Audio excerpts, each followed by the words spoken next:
Hello everyone, welcome back to Shri Bala వంటలు.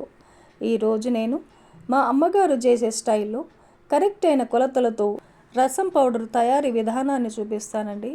ఈ రసం పౌడర్ ఒక్కసారి తయారు చేసి పెట్టుకున్నామంటే 6 నెలల వరకు ఎన్ని రకాల రసం రెసిపీస్ చేసినా కూడా ఈ పౌడర్ వేసి రసం తయారు చేసామంటే గుమగుమలాడుతూ రసం టేస్టీగా చాలా చాలా బాగుంటుందన్నమాట. మరైతే లేట్ చేయకుండా మనం ప్రాసెస్లోకి వెళ్ళిపోదాం.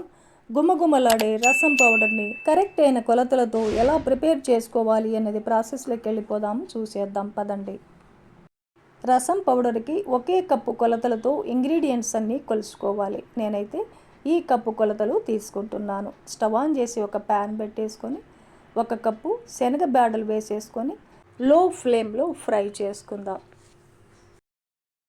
ఆయిల్ వేసి వేయించాల్సిన అవసరం లేదు, ఇలా డ్రై రోస్ట్ చేస్తే సరిపోతుంది. చూడండి, ఇలా ఫ్రై చేసుకొని సపరేట్గా ఒక గిన్నెలో వేసేసుకుందాం. మళ్ళీ అదే కప్పుతో 1 కప్పు కంది బేడలను వేసేసుకొని లో ఫ్లేమ్లో ఫ్రై చేసుకుందాం. చూడండి, ఇలా ఫ్రై చేసుకొని గిన్నెలో వేసేసుకుందాం. మళ్ళీ అదే కప్పుతో 1 కప్పు మినపగుళ్ళను కూడా వేసేసుకొని మంచి అరోమా వచ్చేంత వరకు ఫ్రై చేసుకోవాలి. చూడండి, కొద్దిగా కలర్ కూడా మారాయి కదా. ఇలా ఫ్రై చేసుకొని అదే గిన్నెలో వేసేసుకుందాం. మళ్ళీ అదే కప్పుతో 1 కప్పు మిరియాలను వేసేసుకొని ఫ్రై చేసుకోవాలి. కలుపుకుంటూ ఫ్రై చేసుకోవాలి. మిరియాలు బాగా వేగాయంటే మంచి స్మెల్ వస్తుందన్నమాట. అదే మిరియాలు వేగాయి అనడానికి మనకు అర్థం. ఇలా ఫ్రై చేసుకొని అదే గిన్నెలో వేసేసుకుందాం. అదే కప్పుతో 1 కప్పు ధనియాలను వేసేసుకొని ఫ్రై చేసుకోవాలి. చూడండి, ధనియాలు ఇలా కలర్ మారేంత వరకు ఫ్రై చేసుకొని అదే గిన్నెలో వేసేసుకుందాం. 1 కప్పు జీలకర్రను కూడా వేసేసుకొని ఫ్రై చేసుకోవాలి. చూడండి, జీలకర్ర కూడా మంచి ఫ్లేవర్ వచ్చేంత వరకు ఇలా ఫ్రై చేసుకొని అదే గిన్నెలో వేసేసుకుందాం.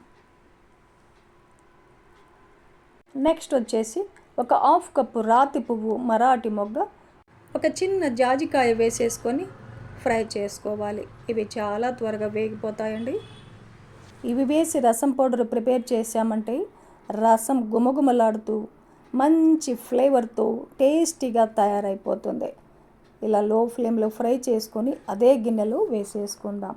నెక్స్ట్ అదే కప్పుతో 1 కప్పు ఎండిన కరివేపాకును వేసేసుకొని లో ఫ్లేమ్లో ఫ్రై చేసుకోవాలి. రసం పౌడరు ఎక్కువ రోజులు నిల్వ ఉంటుంది కాబట్టి ఎండిన కరివేపాకును మాత్రమే వేసుకోవాలి. పచ్చి కరివేపాకు వేసామంటే రసం పౌడరు ఎక్కువ రోజులు నిల్వ ఉండదండి, పాడవుతుంది. ఇలా లో ఫ్లేమ్లో కరివేపాకును ఫ్రై చేసుకొని అదే గిన్నెలో వేసేసుకుందాం. ఫైనల్గా ఒక 10 ఎండుమిరపకాయలను కూడా వేసేసుకొని వేయించుకోవాలి.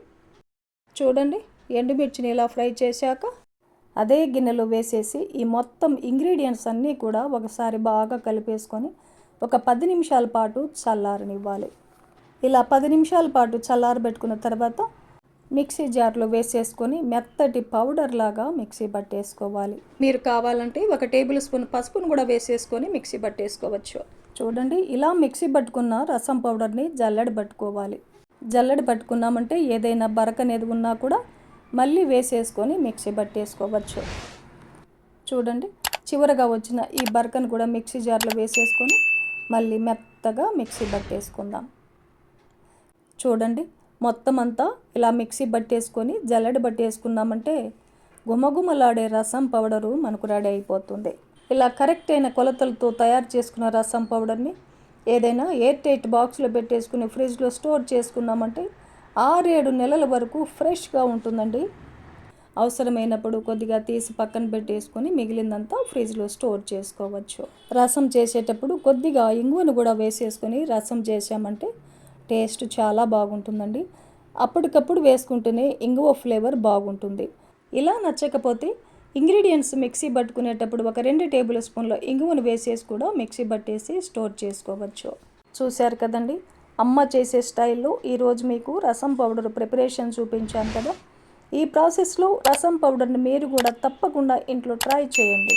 రసం గుమగుమలాడుతూ టేస్టీగా చాలా బాగా కుదురుతుంది. ఈ వీడియో మీకు నచ్చితే లైక్ చేయండి, షేర్ చేయండి, సబ్స్క్రైబ్ చేయండి. థ్యాంక్ యూ అండి. Thanks for watching.